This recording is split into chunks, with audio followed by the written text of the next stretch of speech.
여러분, 우리는 하나님께 기도를 드립니다. 이 기도는 믿음으로 드리는 기도지요. 막연한 하소연을 하거나 또는 스트레스를 풀기 위해서 독백을 하는 것도 아닙니다. 우리가 기도할 때 우리는 이런 마음으로 기도합니다. 하나님은 다 하시지. 하나님 다 하실 수 있지. 이런 믿음으로 우리가 기도를 드리는 것이죠. 왜냐하면 하나님께서는 우리의 기도를 응답하시고 구원해 주시기 때문에 그렇습니다. 그래서 우리의 기도를 들으시고 응답하시는 하나님 말씀을 좀 확인했으면 좋겠습니다. 여러분과 제가 드리는 기도를 하나님은 들으십니다. 그리고 반드시 응답하십니다. 출애굽기 3장 7절과 8절의 말씀을 제가 여러분들에게 읽어드리겠습니다. 여호와께서 이르시되 내가 애굽에 있는 내 백성의 고통을 분명히 보고 그들의 감독자로 말미암아 부르짖음을 듣고 그 근심을 알고 내가 내려가서 그들을 애굽인의 손에서 건져내고 그들을 그 땅에서 인도하여 아름답고 광대한 땅, 젖과 꿀이 흐르는 땅, 곧 가나안 족속, 헷 족속, 아모리 족속, 브리스 족속, 히위 족속, 여부수 족속의 지방에 데려가려 하노라. 여기 8절의 말씀을 보게 되니까 하나님께서 이스라엘 백성의 고통을 보고 그들을 구원하시겠다라고 말씀을 하십니다. 기다리다 지친 사람들은 하나님이 우리를 버렸다라고 생각했을 것입니다. 너무나 오랜 시간 동안 그들은 기다렸거든요. 이스라엘의 고난을 보던 사람들도 아마 이스라엘의 하나님은 없다고 여겼을 것입니다. 그들의 보호자는 없다. 대항할 만한 능력도 없고 무기도 없고 용기도 없고 빠져나올 수 있는 방법은 없다. 이런 시간과 세월들이 400년이라는 기나긴 시간이 지나게 되었을 때에 많은 사람은 절망하게 되었고 또 이들을 바라보는 사람들은 너희들의 구원자는 없다, 보호자는 없다라고 생각했을 것입니다. 이렇게 빠져나올 수 있는 방법이 없게 되는 것, 이건 화가 되는 것이 아니라 오히려 하나님의 은혜가 될 수 있다는 것이죠. 왜냐하면 이렇게 좀 길이 막힐 때 사람들이 간절히 기도를 하게 됩니다. 잘 되는 것만이 은혜가 아니고요. 오히려 잘 안 되는 것도 은혜가 되는 것이죠. 이유가 뭐냐 하면 그래야 방법이 없어야 하나님 앞에 가서 기도합니다. 살려달라고 요청하는 것이죠. 지금 여기 이스라엘 사람들을 보게 되면 할 수 있는 것이 없습니다. 아무것도 없기 때문에 하나님을 향해서 기도밖에는 할 것이 없는 것이죠.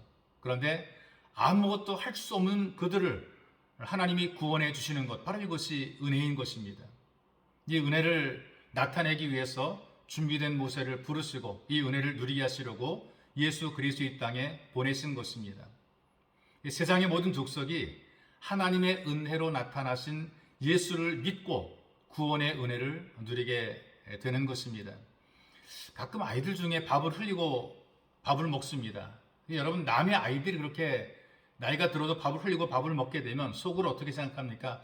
쟤는 좀 띨띨해 보인다. 밥도 제대로 못 먹냐? 이제 그렇게 생각한단 말이죠. 그런데 자기 자식이 그렇게 되면 흘린 밥알을 주워 먹어요. 식당에서 다른 아이가 떠들고 다니면 저 부모가 버릇을 잘못 가르쳤기 때문에 애가 저러는 것이 아닌가라고 생각합니다. 그런데 자기 아이가 시끄럽게 뛰놀고 다녀도 대범하다 생각한단 말이죠. 그냥 내 자식이기 때문에 좋게 보고 다르게 보고 또 긍정적으로 바라보는 것입니다. 그런데 하나님께서도 자녀가 된 우리를 바라보실 때 우리가 정말 띨띨해도 봐주십니다. 때로는 감사를 모르고 원망과 불평을 해도 모른 척 덮어주시지요.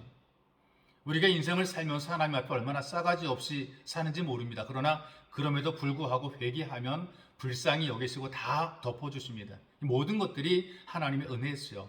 여러분, 우리가 하나님의 은혜로 살고 있고 앞으로도 주님의 은혜로 살아가야 됩니다.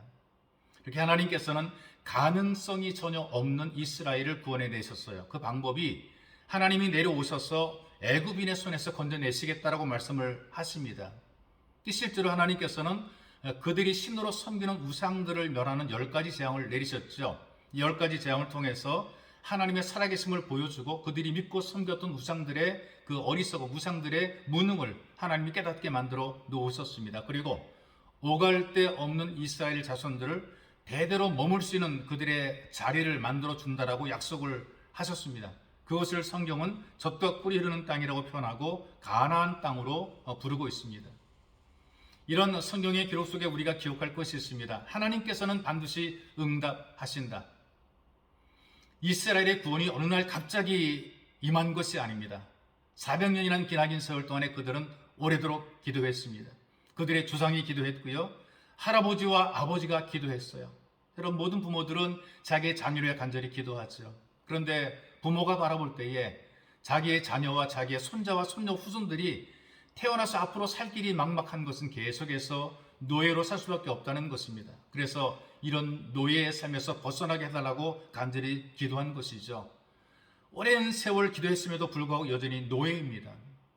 어떤 사람들은 낙심했죠. 하나님께서 못 보시고 못 들으시고 모르시는 것 아닌가. 그런데 때가 되니까 다 아시는 하나님께서 직접 나타나서 보여주십니다. 그리고 안정된 삶의 자리까지 준비하시고 인도해 주시는 것이죠. 여러분, 혹시 응답이 더디더라도 믿고 기대하며 기도하시기를 주님의 이름으로 축복합니다. 살아계신 하나님, 우리가 살아가면서 응답이 더뎌서 하나님께서 우리의 사정과 형편을 모르시는 것 아닌가? 내 마음의 고통과 상처를 하나님께서 모르고 계시는 것 아닌가? 내 기도가 응답이 되지 않은 것 아닌가? 우리가 때로 의심하지만, 낙심과 절망하지만, 그러나 포기하지 않고 꾸준히 계속해서 믿음으로 기대하고 기도할 때에 응답해 주실 것을 분명히 믿습니다. 응답을 체험하는 예수 가족이 되도록 은혜 위에 은혜를 더하소서. 보배로우신 예수님의 이름으로 기도하옵나이다. 아멘.